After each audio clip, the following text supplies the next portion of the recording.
নমস্কাৰ সকলোলৈ ইউটিউবৰ তৃতীয়টো ব্লগলৈ আপোনালোক সকলোকে স্বাগতম জনাইছোঁ। আমি লাষ্ট জানুৱাৰীত থাইলেণ্ড ফুৰিব গৈছিলোঁ, মেইনলি বেংকক এণ্ড পাটায়া ফুৰিব গৈছিলোঁ। পাটায়াত যিহেতু যিকেইখন বীচ আছে সিমান এটা ধুনীয়া নহয়, আমি তাৰ পৰা অলপ দূৰত আইলেণ্ড এটা আছে। সেই আইলেণ্ডটোৰ নাম হৈছে কৰেল আইলেণ্ড বা কোলাৰ্ণ আইলেণ্ড বুলিও কোৱা হয়, বা যিসকলে হয়তো থাইলেণ্ড প্লেনিং কৰিছে বা থাইলেণ্ড গৈছে তেওঁলোক সকলো এই আইলেণ্ডৰ বিষয়ে অৱগত। সেই আইলেণ্ডটোত গৈছিলোঁ। প্ৰথম দিনাখন যিহেতু আমাৰ ইমান আইডিয়া নাছিল, আমি পেকেজত গৈছিলোঁ। 400 থাই ভাত লৈছিল। 400 থাই ভাত মানে এপ্ৰক্সিমেটলি 900 to 1000 ৰুপিজমান পৰিব পাৰ পাৰ্চন। তাত লাঞ্চ ইনক্লুডেড আছিল। আমাক লৈ যোৱা হৈছিল স্পীড বোটত, কিন্তু ঠায়ে ঠায়ে ৰখাই যোৱা হৈছিল। এটা স্পটত ৰখে, মানে যিসকলে ৱাটাৰ এক্টিভিটিজ কৰিব বিচাৰে এটা স্পটত ৰৈ ৱাটাৰ এক্টিভিটিজবোৰ কৰি লৈ যোৱা হৈছিল। আৰু এইদৰে আমাৰ আইলেণ্ডটোত আহি পাওঁতে প্ৰায় এঘণ্টাই লাগি গৈছিল।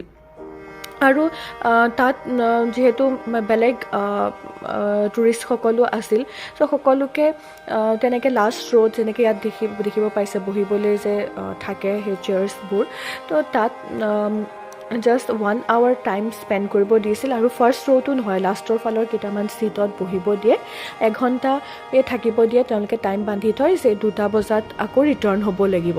তাৰপিছত সেইকাৰণে মানে যদিও আমি আহিছিলোঁ আইলেণ্ডটোত, কিন্তু যিমান ফুৰিব পাৰিম বা যিমান এক্সপ্ল'ৰ কৰিম বুলি প্লেন কৰিছিলোঁ, সেইদৰে প্লেন মতে আমি এক্সপ্ল'ৰ কৰিব নোৱাৰিলোঁ।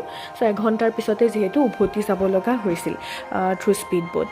তাৰপিছত আমি উভতি যোৱাৰ পিছত এখন ইণ্ডিয়ান ৰেষ্টুৰেণ্টত লাঞ্চ কৰিব দিছিল। বুফে ছিষ্টেম আছিল আৰু বহুত আইটেমছ আছিল। লাঞ্চটো কৰি ভালেই লাগিল বাৰু।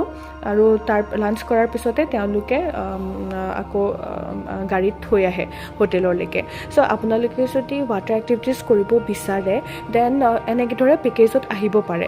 কিন্তু যদি ধৰক ৱাটাৰ এক্টিভিটিজ কৰিব নিবিচাৰে বা আৰু এদিন যদি আপোনালোকে ভালদৰে কৰেল আইলেণ্ডখন এক্সপ্ল'ৰ কৰিব বিচাৰে দেন আপোনালোকে ফেৰীত আহিব পাৰে। ফেৰীৰ টাইমিং থাকে, মৰ্ণিং টাইমত অলপ ফ্ৰিকুৱেণ্টলি আহে, বা আমাৰতো দেৰিয়ে হৈছিল, আমি 12টামান বজাতে গৈছিলোঁ। তাৰপিছত 2টা পিয়াৰ থাকে, 2টা স্থানৰ পৰা অহা হয় ফেৰী। আৰু ফেৰীত দামটো বহুত কম পৰে, 30 ভাত পৰে পাৰ পাৰ্চন, মানে 70 ৰুপিজ পাৰ পাৰ্চন পৰে। কিন্তু আপোনালোকে যদি স্পীড বোটত আহে, স্পীড বোটত 150 ভাতকৈ লয়, মানে 150 ভাত মানে প্ৰায় 300+ হ'ব আৰু। সেইদৰে খৰচো বহুত কমি যায়। দেন পিয়াৰত আমি আইলেণ্ডটোত নামিয়েই বহুত তেনেকুৱা বাইক বা স্কুটি ৰেণ্ট কৰিব পৰা তেনেকুৱা অপশ্যনছ থাকে।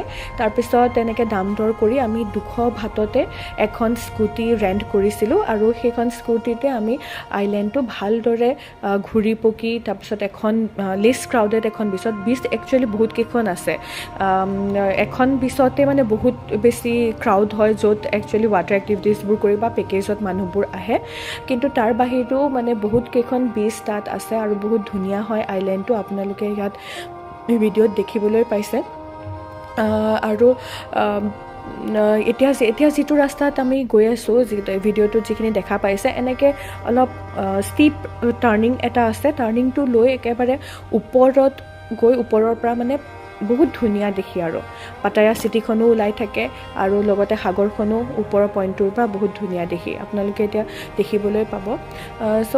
এইদৰে আপোনালোকে আহিব পাৰে স্কুটি ৰেণ্ট কৰি, ভালদৰে ফুৰি আৰু আকৌ উভতি যাব পাৰে ফেৰীতে।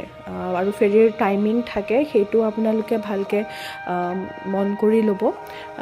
আমি চাগে 5:30 যিখন ফেৰী আছিল সেইখনত গৈছিলোঁ, আৰু তাৰ পৰা মানে সেইটো টাইমত গ'লে ফেৰীৰ পৰা সেই ছানছেটটো চাই বৰ ধুনীয়া লাগে।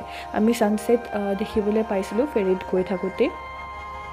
সেইখিনি ভিডিঅ' আছে, সেই ভিডিঅ'খিনি পিছত কেতিয়াবা আপলোড কৰিম। এতিয়া সেয়া ওপৰৰ পৰা দেখিবলৈ পাইছে সাগৰখন, বৰ ধুনীয়া লাগে। অলপ দূৰ গৈয়ে তাত ধুনীয়া ধৰক চেয়াৰ্ছ এনেকৈ বহিবলৈ ধুনীয়া প্ৰভিজন আছে।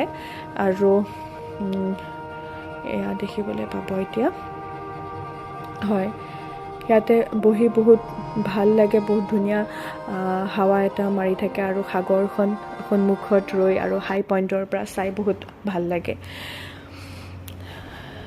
আৰু এইটো ওপৰৰ পৰা গৈ আকৌ তেনেকৈ ডাউন হৈ যায় ৰাস্তাটো আৰু ডাউনৰ ফালে গৈ থাকোঁতেও সাগৰখন ধুনীয়াকৈ দেখা পায় চিটিখন সাগৰৰ পিছপিনে দেখা পায় সেয়া সেই সাগৰ ওলাই আছে ব্লু কালাৰৰ যি দেখিছে একচুৱেলি নিজে গৈ চালে যিমান ধুনীয়া লাগে ভিডিঅ'ত কৰিলে সিমানো ভাল নালাগে ভিডিঅ'ত দেখাতকৈ একচুৱেলি বহুত বেছি ধুনীয়া হয় আৰু বহুত চাফা হয় জাষ্ট এটা প্ৰব্লেমেই ফেচ কৰিছিলোঁ এটা হৈছে ৱাছৰুমৰ প্ৰব্লেম পেইড ৱাছৰুম আছিল যদিও মানে পানীৰ সুবিধা নাছিল আৰু থাইলেণ্ডত সেইটো প্ৰব্লেম হয় তেওঁলোকে টয়লেট পেপাৰ ইউজ কৰে পানী নাথাকে মানে বাহিৰত ধৰক বেচিন বা তাত পানী থাকে আৰু চ' সেয়াই